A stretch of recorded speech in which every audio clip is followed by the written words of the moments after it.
I want to talk about this story right here because it's just baffling to me.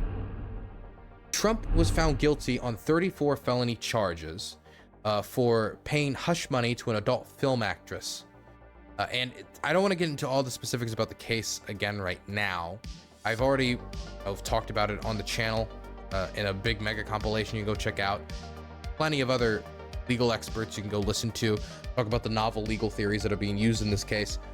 What I want to concentrate on is a specific Facebook post that has caused a stir and has led to many different conservative thought leaders coming out and saying mistrial, that this proves that Trump is being prosecuted, this shows that this should be ruled a mistrial, and is more evidence of the deep state coming down on the real opposition.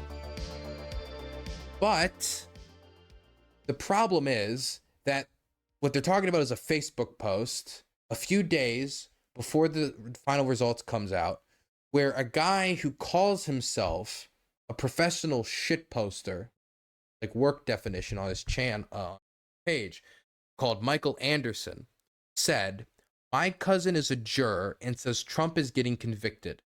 Thank you folks for all your hard work." So the judge saw this tweet that was tweeted a few days before the results, took it and was like, "Hey guys, I'm making everyone aware of this because this seems kind of sus. This doesn't sound good to me." Now, this is all fine and dandy as something to look into.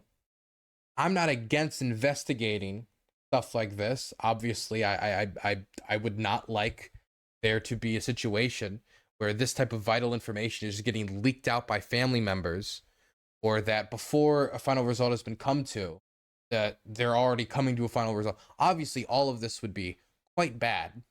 The problem is, though, instead of sitting down and investigating, instead of, going out there and trying to find this Michael Anderson in different phone books and figure out who they are, a bunch of people just took the story and ran with it.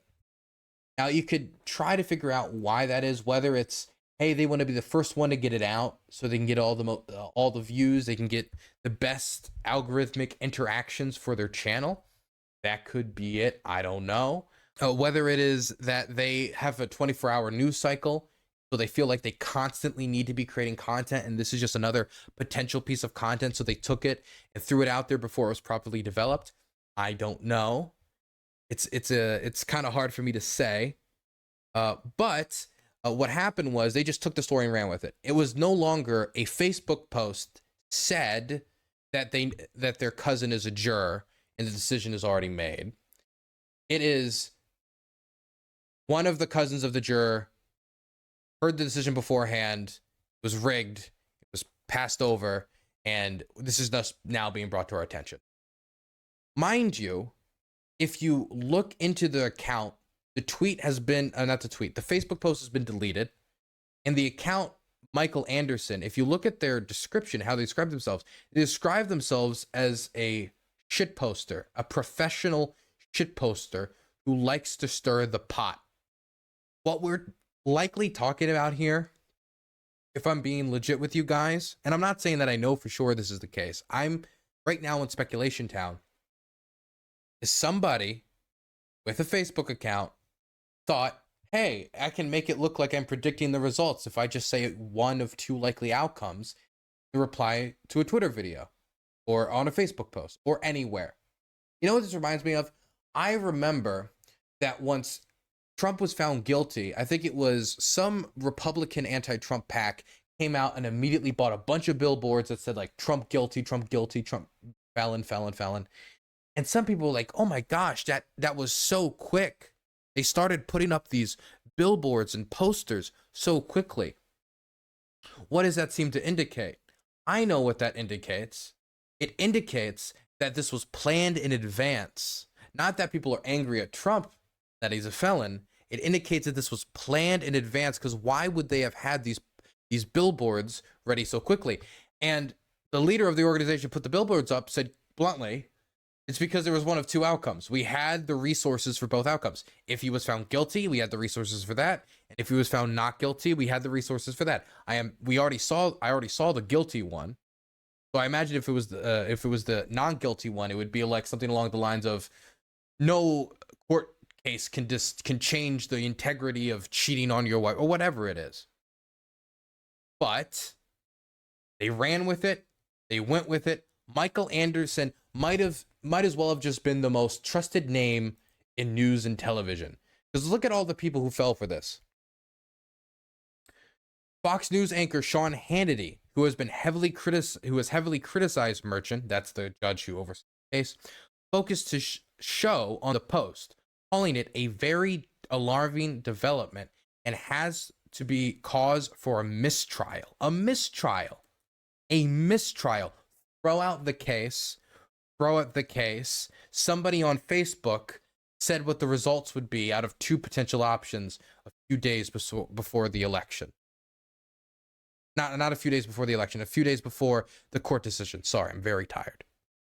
Fox contributor and former Arkansas Republican governor Mike Huckabee, who appeared alongside Hannity in the segment, agreed to it being, and I quote, absolutely has to be a cause for mistrial, adding that the case stunk as bad as you thought it would. Hard right Representative Marjorie Taylor Greene reposted a report from right-wing outlet Newsmax arguing that, and I quote, the fix was in from the beginning and a sham trial from the beginning, adding that the guilty verdict came down from the deep state and the big guy, seeming to refer to President Joe Biden.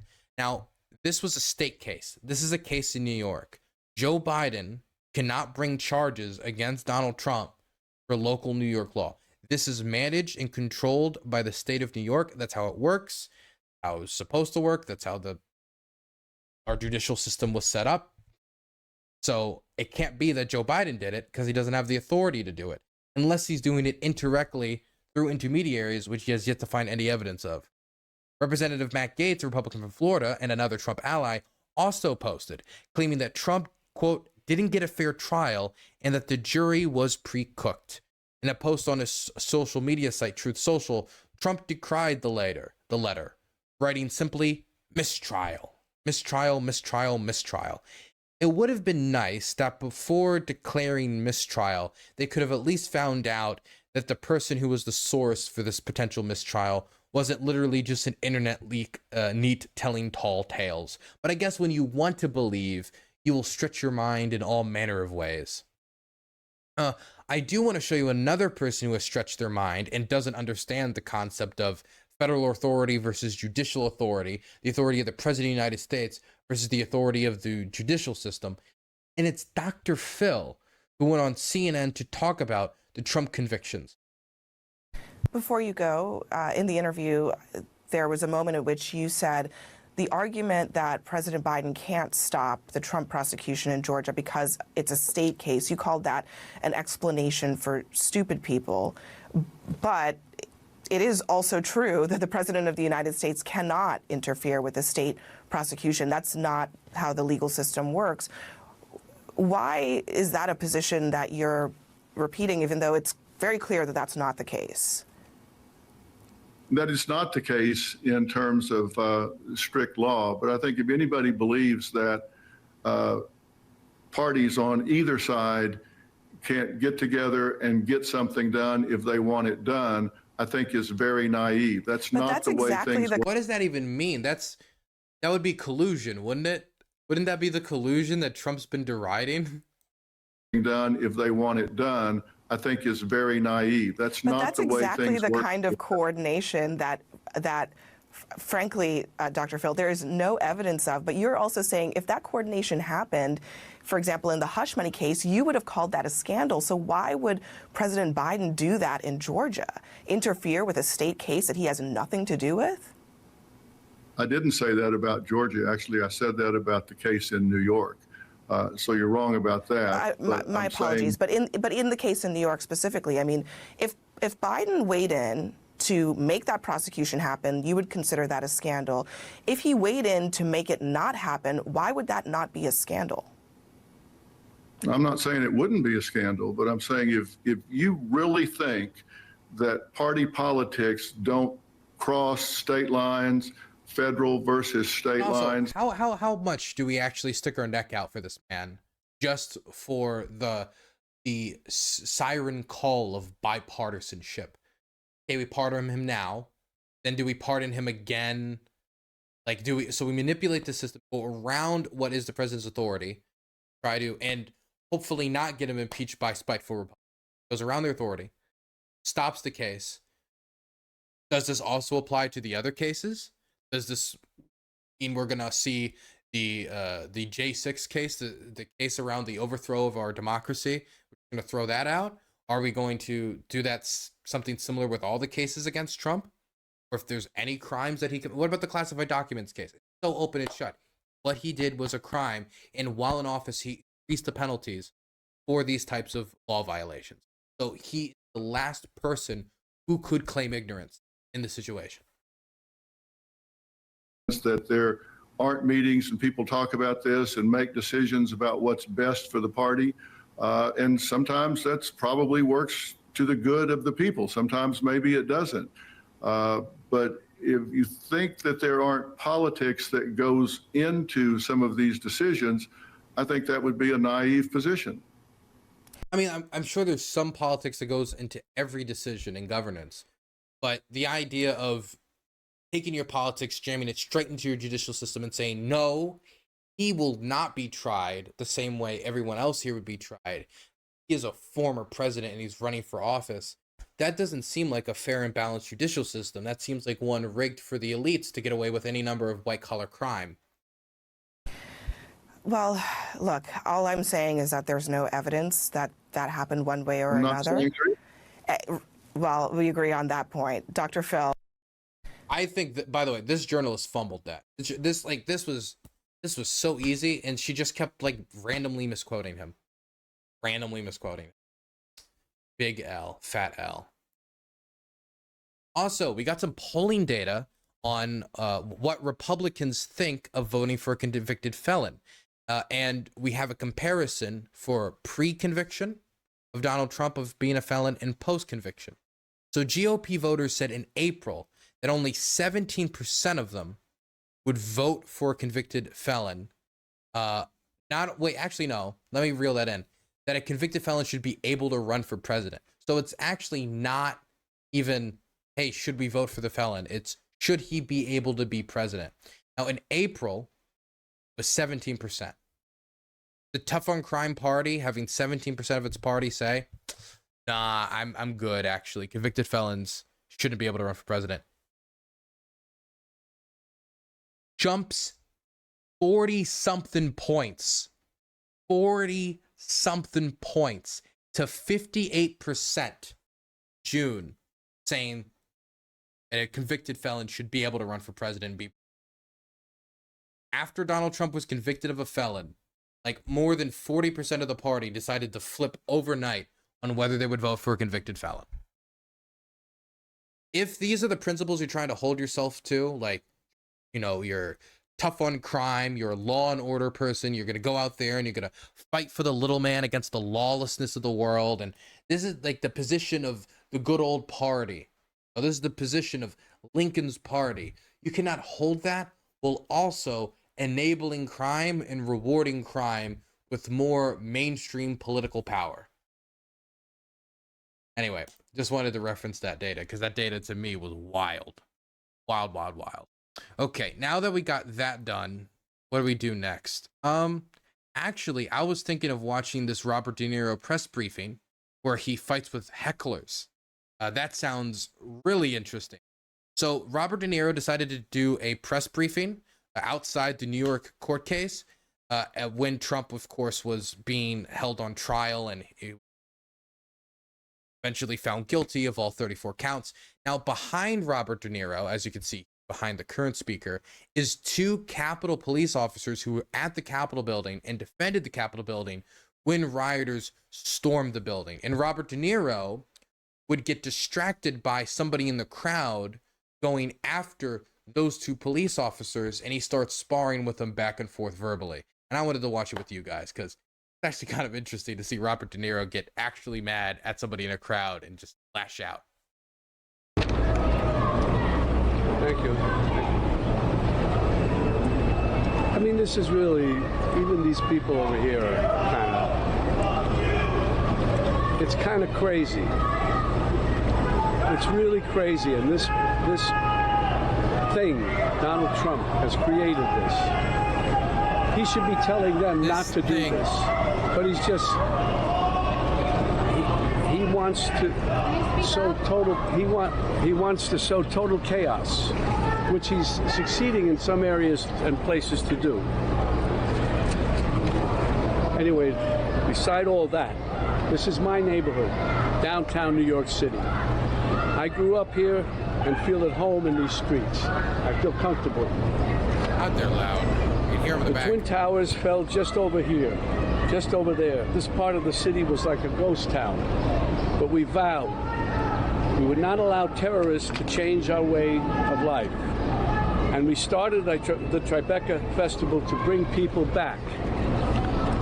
I love this city. I love this city. I don't want to destroy it. Donald Trump wants to destroy not only the city, but the country, and eventually he could destroy the world. But we vowed we would not allow terrorists. I owe this city a lot. And that's why it's so weird that Donald Trump is just across the street. Because he doesn't belong in my city. I don't know where he belongs, but he surely doesn't belong here. We New Yorkers used to tolerate him when he was just another grubby real estate hustler masquerading as a big shot.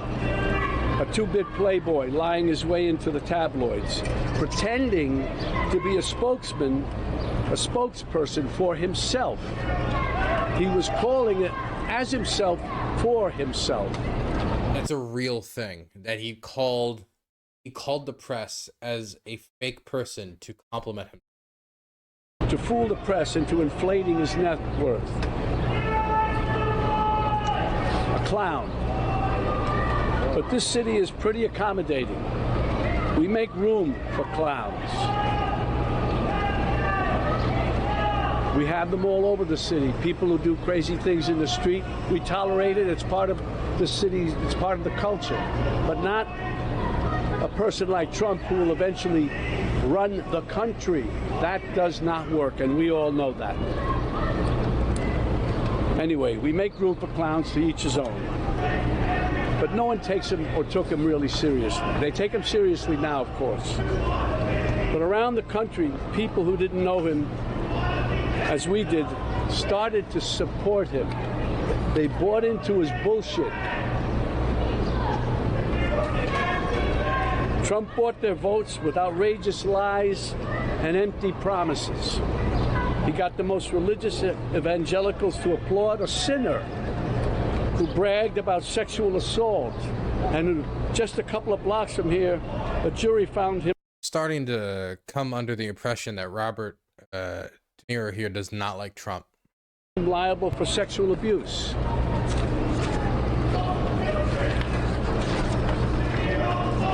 Somehow, he even got self-styled patriots to support a man who called for terminating the Constitution, and on January 6th, rallied an angry mob to threaten democracy, leaving death and destruction in its wake. That's why I needed to be involved and wanted to be involved in the new Biden-Harris ad, because it shows the violence of Trump and reminds us that he'll use violence against anyone who stands in the way of his megalomania and greed. But it's a coward's violence. You think Trump ever threw a punch himself or took one? This guy who ran and hid in the White House bunker when there were protesters outside? No way.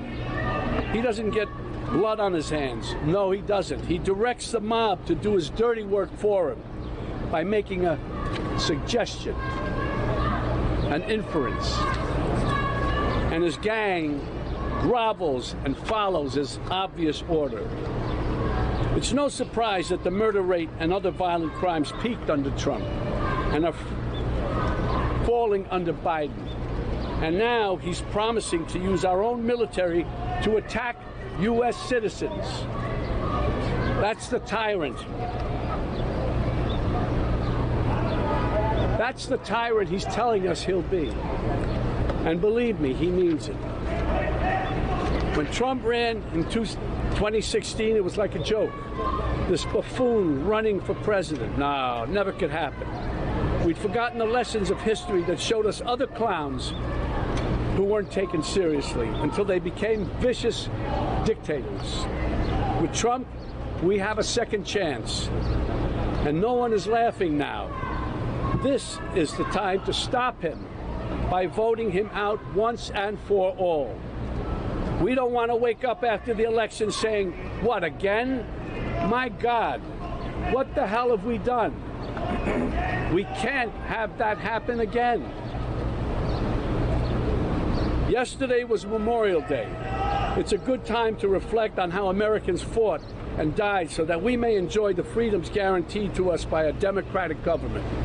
A government that, as President Lincoln said, of the people, by the people, for the people, shall not perish from the earth. Under Trump, this kind of government will perish from the earth. Damn. I don't mean to scare you. I mean, that's pretty fatalistic about a Trump presidency. No, wait, maybe I do mean to scare you. If Trump returns to the White House, you can kiss these freedoms goodbye that we all take for granted. And elections, forget about it. I mean, he's a full believer in 2025. He's going to steal the democracy. He's never giving it back. That's over. That's done. If he gets in, I can tell you right now, he will never leave. Burns is an immoral. He will never. I mean, would he never leave? Man. I mean, in 4 years, he would have to extend the term limit. Honestly, I'm thinking about, like, what politician would be bold enough to extend the term limit? And I thought, after thinking about it, it would probably be Donald Trump. Now that I actually think about it. Now that I think about it, it would be Donald Trump, wouldn't it? Out of all the presidents to extend a term, it would be Donald Trump. Not saying that necessarily I 100% know he would, but if I was to, someone to put a gun to my head and say which president is most likely to extend the term limit, it'd be Donald Trump. Kathy61, thank you so much for the tier 1 and being sub for 32 months in Gutter Chat. That's a long time. Never leave. You know that. He will never leave. What does that mean? Is that the country we want to live in? Do we want him running this country and saying, I'm not leaving, I'm dictator for life? I hope this new ad campaign reaches outside the bubble to remind supporters of what a danger he is to our lives. This is not a threat. This is a reality. And that's why I've joined the Biden-Harris campaign, because the only way to preserve our freedoms and hold on to our humanity is to vote for Joe Biden for president. Gotta say, I think he'd make a better VP pick. He'd be more popular. Really, we don't have a choice. On January 6th, while Republican lawmakers despicably tried to keep the loser Trump, in the White House, and Trump-inspired insurrectionists stormed the Capitol, brave men and women from law enforcement put their lives on the line to defend this country. Listen to this. Our democracy. They are the true heroes. These guys are the true heroes. They stood and put their lives on the line for these lowlives, for Trump. They lied under oath. They lied under oath. I'm sorry, but can I just throw out there, out of all the people to heckle, you've chosen Robert De Niro? Out of all the people to heckle, you've chosen Robert De Niro. He could just like grunt in your direction and it would be devastating. Why would you do this? Right. Who lied under oath? What are you telling me? Those two traitors behind you. Excuse me? Those two traitors behind you. They lied under oath? That's right. What are you saying? They're traitors. They're traitors. You gotta, I don't know, I don't even know how to deal with you, my friend. I don't even know how to deal with you. They stood there, they didn't have to. And there were other ones in there who probably were in with them a little bit too, and they found a way to get around. Not these guys. They stood there and fought for us, for you. For you. Well, they weren't fighting for me. No, they fought for you, buddy. You're able to stand right here now. They are the true heroes. I'm honored to be with these two heroes today, from former Capitol Police Officer Harry Dunn and former... Damn, man, I thought he was about to like throw his glasses at him. He was like, excuse me, say that. He made him say it like 3 times to make sure he knew what he was hearing before he responded. My goodness, Robert De Niro. You know, I don't know why, but I guess like we hear so much about like the conservative like celebrities, right? I hear so much more about it because I think the conservative celebrities are much louder, speaking, than the liberal celebrities. Maybe it's just confirmation bias in my head playing out, but it does feel like the conservative celebrities, you always know who the conservative celebrities are, at least in our space, because they're very loud about it. Where like, I guess since being a liberal in Hollywood is kind of the default, you don't really need to be loud about it. You know what I mean? Need a base De Niro badge. You know what? I don't know how copyright infringement would work with his likeness, but I think I'm not going to play around with it. I think I am not going to play around with it whatsoever. No.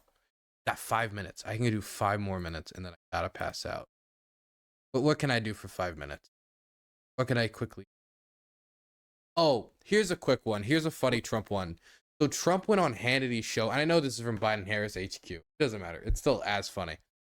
So Trump went on Sean Hannity's program. Sean Hannity wanted to talk to him about a quote where he said he wanted to be dictator of the United States on the first day. Then he was going to control drilling.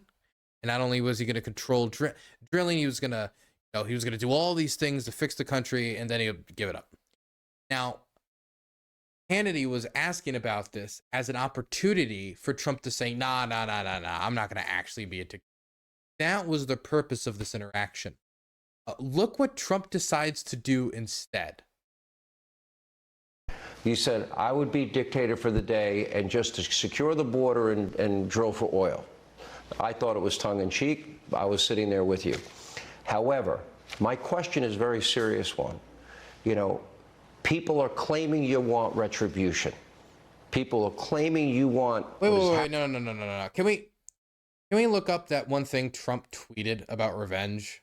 Here it is. You know what? It doesn't matter how blurry it is. It doesn't matter that you can't read the rest of the words. Donald Trump posted this on social. It's Donald Trump and its word association. The biggest word is revenge, then power, then dictatorship, then America, then economy, then dictatorship again, then nothing, then border, then success, then corruption. Revenge. Ah, yes, here we were. Happened to you, done to Democrats. Would you do that ever? If you guys want to help fund this trip, because it would help me, because I am trying to get the money together for this trip, you can go to DylanBurns.tv and donate, just like that guy did, or Dylan Burns TV on Patreon. Either would be appreciated, and if you do have an Amazon Prime, you can connect it to your Twitch account, get a Twitch Prime, and then sub there as well. And what was Trump saying about how he's not going to be dictator?